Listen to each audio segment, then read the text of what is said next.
Okay, अभी बात करते हैं डॉट प्रोडक्ट की। वैसे ये टॉपिक कौन सा है? Multiplication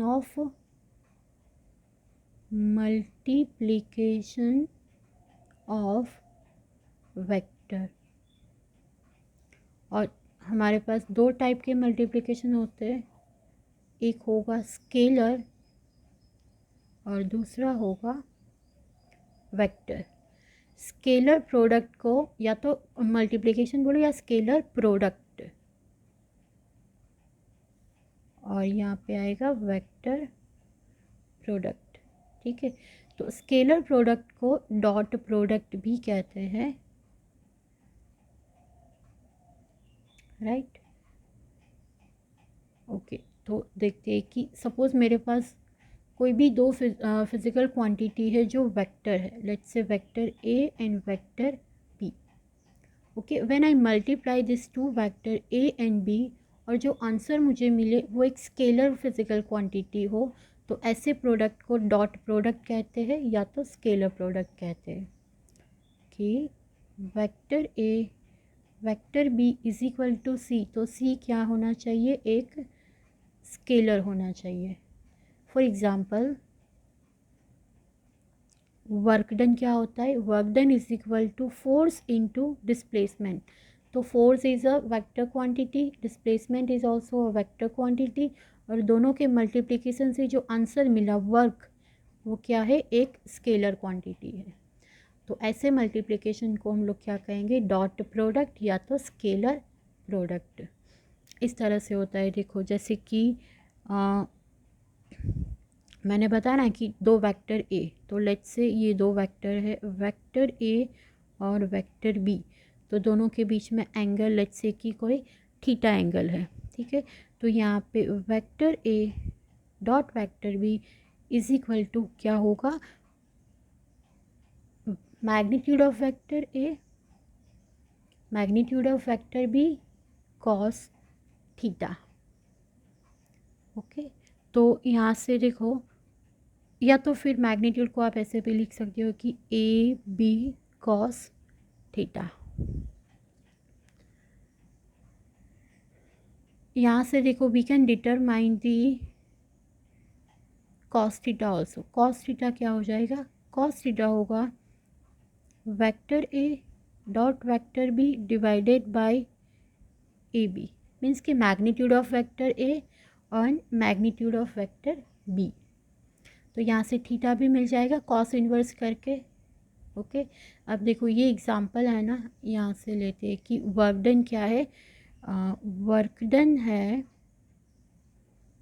F D cos theta, we can write, और I am writing F dot D, तो ये क्या हो जाएगा? ऐसे लिख देते, magnitude of F magnitude of D cos theta. ठीक है, now what is the role of angle? Theta क्या है? Theta is the angle between force and displacement. यहाँ पे देखा था ना, दो फिजिकल क्वांटिटी जो वेक्टर है उसके बीच का एंगल थीटा है, तो सेम भी यहाँ पे theta is the angle between force and displacement. What is the role of angle? Work done is equal to F D cos theta. Okay, when theta is equal to zero. Okay, तो theta की value यहाँ पे zero रखेंगे तो work done क्या होगा? Cos zero one F D cos zero, तो ये कॉस ज़ीरो वन, तो ये मिला मुझे फोर्स मल्टीप्लाई बाय डिस्प्लेसमेंट। तो इस टाइम पे जो वर्क डन मिला वो मुझे कैसा मिला? Maximum value. ओके, इसका मतलब क्या है? एंगल ज़ीरो का मतलब कि जिस डायरेक्शन में फोर्स लगा रहे उसी डायरेक्शन में ऑब्जेक्ट का डिस्प्लेसमेंट हो रहा है, तो वर्क डन क्या होगा? एक पॉजिटिव वर्क डन होगा, और कितना होगा? Maximum value. Same way if theta is equal to 180 degree, तो वर्क डन हो जाएगा एफ डी, इसमें क्या रखेंगे? ये इक्वेशन 1 है, इसमें सारी वैल्यू रखनी है। एफ डी कॉस 180, तो कॉस 180 -1 होता है, तो वर्क डन क्या मिलेगा मुझे? Minus F D. तो इस टाइम पे वर्क डन जो मिला वो मुझे कैसा मिला, अगेन ये मैक्सिमम वैल्यू तो उसकी मैक्सिमम है ना, फोर्स मल्टीप्लाई डिस्प्लेसमेंट, बट कैसी है, नेगेटिव वैल्यू। ओके, इसका मतलब क्या है कि हमने जिस डायरेक्शन में फोर्स लगाया तो उससे अपोजिट डायरेक्शन में ऑब्जेक्ट का डिस्प्लेसमेंट हुआ है ना। जैसे मान लो ये फोर्स की डायरेक्शन और ये डायरेक्शन हो गई डिस्प्लेसमेंट की, तो दोनों के बीच का एंगल दिख रहा है ना तुम्हें, ये कितना होगा, 90 + 90 180। Okay, now what happen when theta is equal to 90 degree.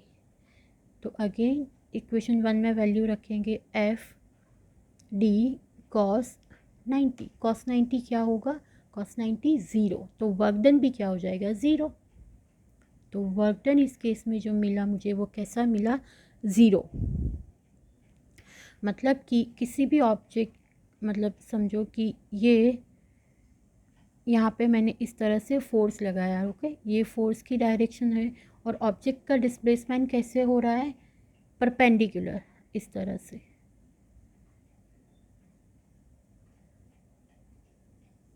ठीक है, तो दोनों के बीच का एंगल क्या होगा, 90 होगा। तो उस टाइम पे जो वर्क डन मुझे मिलेगा वो क्या मिलेगा, ज़ीरो।